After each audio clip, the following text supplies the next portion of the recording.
बिस्मिल्लाहिर्रहमानिर्रहीम। अस्सलाम वालेकुम दोस्तों, एक नई वीडियो के साथ हाजिर हैं। चलिए अपनी वीडियो स्टार्ट करते हैं। अमेरिका ने एक प्रिंसिपल डिसीजन ले लिया है कि वो यूएई को F-35 सेल करेगा। अब ये डील तो दो मुल्कों के दरमियान होनी चाहिए, यूएई और अमेरिका के दरमियान में, लेकिन इसमें एक तीसरा मुल्क भी है, आप जानते ही हैं। उसकी तरफ से कुछ शराइत आई हैं, वो मैं आपको थोड़ी देर में बताता हूँ। लेकिन पहले मैं बता दूं कि यूएई ये चाहता है कि इस साल 2 दिसंबर से पहले ये डील जो है फाइनलाइज हो जाए। अब 2 दिसंबर से पहले फाइनलाइज करने का क्या मकसद है? 2 दिसंबर बेसिकली यूएई का नेशनल डे है। जैसे हमारा इंडिपेंडेंस डे 14 अगस्त है, इस तरह से यूएई का नेशनल डे 2 दिसंबर है। और वो चाहते हैं कि वो अपनी आवाम को तोहफा दें और उनको बताएं कि हमने दुनिया का बेस्ट जहाज जो है वो परचेज कर लिया अमेरिका से। लेकिन एक मसला है, एक्सपर्ट्स कहते हैं कि ये इतनी जल्दी डील फाइनलाइज हो नहीं सकती। अब इसमें बहुत थोड़े दिन रह गए हैं, क्यों नहीं हो सकती? वो ये समझते हैं कि ट्रंप एडमिनिस्ट्रेशन जो है उसको इसराइल को मनाने में टाइम लगेगा। इसराइल को वो नाराज नहीं कर सकते, ना ही वो करना चाहते हैं। इसराइल नहीं चाहता कि जो बैलेंस ऑफ पावर है वो शिफ्ट हो किसी और कंट्री के हक में, और मिडिल ईस्ट के अंदर जो उसकी इजारादारी है, जो उसकी सुप्रेमेसी है, वो कायम रहे। अब इस सुप्रेमेसी को कायम रखने के लिए अमेरिका भी उसका साथ देता है। और अमेरिका और इसराइल में इस वक्त निगोशिएशंस चल रही हैं कि अगर यूएई को F-35 देने हैं तो वो किस किस्म के F-35 होंगे। इसराइल के डिफेंस मिनिस्टर अमेरिका जा रहे हैं, जहां पे वो अमेरिकन डिफेंस मिनिस्टर से मुलाकात करेंगे और वो उनसे इसी सिलसिले में बात करेंगे कि जो F-35 यूएई को मिलने हैं वो किस किस्म के होंगे, उनकी कैपेबिलिटीज क्या होंगी और उनके अंदर क्या चीजें आप रख सकते हैं और क्या चीजें आप उसके अंदर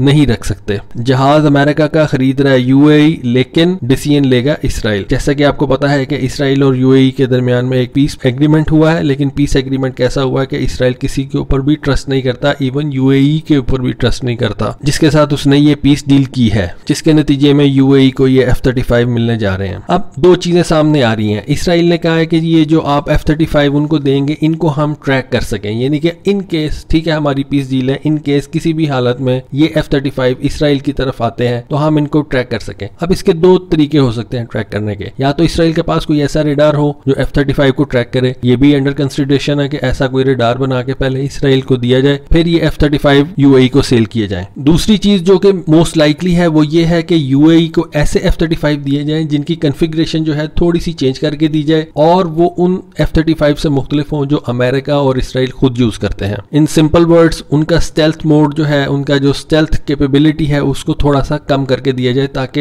एग्जिस्टिंग रेडार्स के ऊपर भी इसराइल जो है वो उन तैयारों को, उन फाइटर जेट्स को ट्रैक कर सके। फिर एक और तजवीज जेरे गौर है, और वो तजवीज ये है कि जो F-35 यूएई को सेल किए जाएंगे उनकी कंप्यूटेशनल पावर जो है उसको कम कर दिया जाए। अगर आप कंप्यूटेशनल पावर को कम कर देंगे तो उनकी कैपेबिलिटीज कम हो जाएंगी, लेकिन डिटेक्शन का मसला तो फिर भी वहीं पे रहेगा। इसके लिए वो पहले वाली चीज कि या तो कोई इसराइल को कोई ऐसा रेडार दिया जाए, या फिर जो F-35 यूएई को सेल किए जाए उनकी कन्फिग्रेशन ऐसी हो कि जो इसराइल के F-35 से नीचे हो और इसराइल के एग्जिस्टिंग रेडार्स जो हैं वो उस F-35 को डिटेक्ट कर सकें। एक और बातचीत चल रही है जो कि मुझे ज्यादा प्लॉजिबल लगती है, जो कि होने जा रही है, मेरा ख्याल से कि ऐसा होगा, वो ये है कि जब भी कोई पायलट, फॉरेन पायलट खासतौर पे F-35 के अंदर बैठता है तो उसका जो F-35 का इंटरफेस है, यानी कि जो उसका सॉफ्टवेयर है, वो एक खास किस्म का कोड उससे मांगता है। उसका यानी कि आप कह लेंगे यूजर नेम पासवर्ड मांगता है। तो जब वो पायलट उसको यूजर नेम पासवर्ड देता है तो कुछ लीगल परमिशंस होती हैं जो कि वो F-35 उसके आगे लेके आता है, यानी कि हर पायलट के लिए डिफरेंट लीगल परमिशंस है और F-35 की जो कैपेबिलिटीज हैं वो हर पायलट के लिए डिफरेंट है। हर पायलट से मुराद हर कंट्री के लिए डिफरेंट है। इस बात को समझने के लिए बहुत आसान है। आपके घर में कंप्यूटर, मैं आपको एक मिसाल देता हूँ, आपके घर में कंप्यूटर पड़ा हुआ है, आप नहीं चाहते कि आपका जो डाटा है वो कोई और एक्सेस करे, आपका छोटा भाई करे, कोई गेस्ट करे। आप उसमें क्या करते हैं, आप अपने कंप्यूटर के अंदर 2 यूजर अकाउंट्स बना देते हैं। एक एडमिनिस्ट्रेटर पासवर्ड के साथ होता है और दूसरा गेस्ट यूजर अकाउंट होता है। ये बड़ी नॉर्मल सी बात है, आज से नहीं, काफी सालों से, जब से कंप्यूटर आया उसमें 2 यूजर अकाउंट्स बन जाते हैं। एक के ऊपर पासवर्ड आप लगा लेते हैं और एक को आप बगैर पासवर्ड के रख देते हैं। अब जो गेस्ट होता है वो कंप्यूटर यूज तो कर सकता है, अपनी काम कर सकता है, उसके अंदर जरूरत पूरी कर सकता है, लेकिन वो आपके डाटा को नहीं छेड़ सकता। आपका डाटा वैसे ही सेफ है, आपकी जो यूजर इंटरफेस है, जो भी आपने डेस्कटॉप जिस तरह से सेट किया हुआ है वो उसी तरह से रहेगा और वो आपकी चीजों को नहीं हाथ लगा सकता। यही चीज आप इसको एडवांस लेवल पे ले जाएं, F-35 के लेवल पे ले जाएं कि यूएई का जो पायलट होगा जब वो F-35 के अंदर बैठेगा और वो अपना कोड लगाएगा तो उसको वो परमिशंस यूएई के हवाले से मिलेंगी, और हो सकता है उसकी कुछ कैपेबिलिटीज कम करके तो उसको वो F-35 जो है वो दिया जाए। मुझे ये ज्यादा लाइकली लगता है कि ये चीज जो है इस वक्त इसराइल और अमेरिका आपस में डिस्कस कर रहे हैं, और जो यूएई को